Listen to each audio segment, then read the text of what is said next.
So, I've been putting off making this video for a little bit today because I promised you that I would make you guys an Obstacle Ninja Academy competition course run video. But the competition did not necessarily go as planned. I was going there to get first place at all costs. It was a speed course. I could clear in under a minute, and I knew that from the start after seeing the course for the first time. So I thought to myself that I was gonna clear under 1 minute no matter what. You have to go as fast as possible. And I didn't think about that you could make a small mental mistake. So I got through the first 4 obstacles pretty quickly actually, and it was a nice little, it was pretty good. But then the 5th obstacle came. Oh!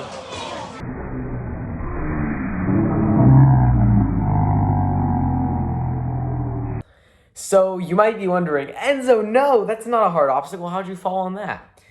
Well, it wasn't a physical fall. It was more of a mental fall. So basically, when I jumped up there, I deviated from my plan. My plan was to go from the bunny ears, which were there, then lachet straight to the doorknobs, and then dismount off the first set because that's what everyone else was doing, and it was perfect.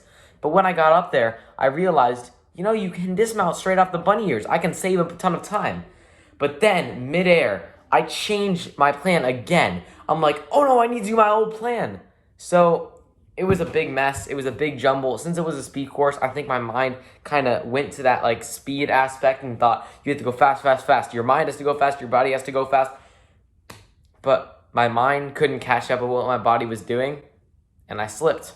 Yeah, so right when I let go of that, I knew I had fallen because I changed my plan, and that is not something that you're supposed to do. So I'm going to show you guys my full run.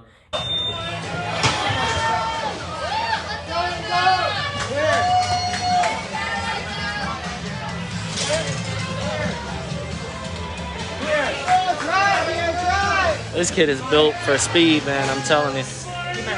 Clear!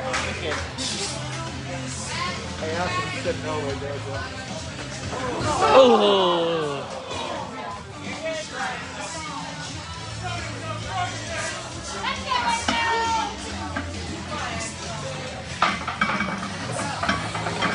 Yeah.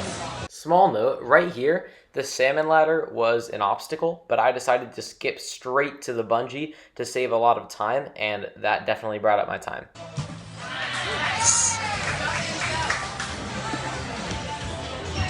I can't even get over to the to the obstacle before he's done. Kid is So yeah, other than my fall, my full run was 54 seconds. That was one of my fastest and best runs ever in my opinion, except for that one little slip up. I had some really speedy moves, like instead of going up the salmon ladder, I jumped straight to it, reached out to the bungee, and then dismounted and skipped almost the whole obstacle. On the skyhooks, I only took 1 pullback and dismounted right away. I ran across the balance in only 2 steps on the first thing and 3 steps on the second balance. It was a very speedy course run for me, but it doesn't matter because when you fail, and in the National Ninja League, that's where your time stops. In other leagues, if I were to do that, I'd only be losing 1 point. But since I'd only cleared 4 obstacles up to that point, I only got 4 points for the competition. So it wasn't it wasn't ideal, obviously. But this fail doesn't define me as a ninja. At this competition, there were people like Naxa Garamore and Asa Reynolds, super strong ninjas, people that I knew I'd have to go fast against if I wanted to win. And I took that risk. I was like, I need to go fast. I need to go all out because I want to win this competition. And it didn't pay off because of my fall. But I knew in my mind what I was going to do. And, that's what matters. And I know in future competitions, if I ever feel like my mind is going too fast for my body, or my body's going too fast for my mind, I'll slow down, take an extra swing, and then decide while I'm up there what I need to figure out. Because I only took 1 forward swing and 1 back swing and then just went for it because my mind was getting so jumbled. I was like, I need to go. And then I fell. Fails are disappointing in the moment, yes. Because you've worked hard, you've been training hard, and then that fail does not show off what you've been doing.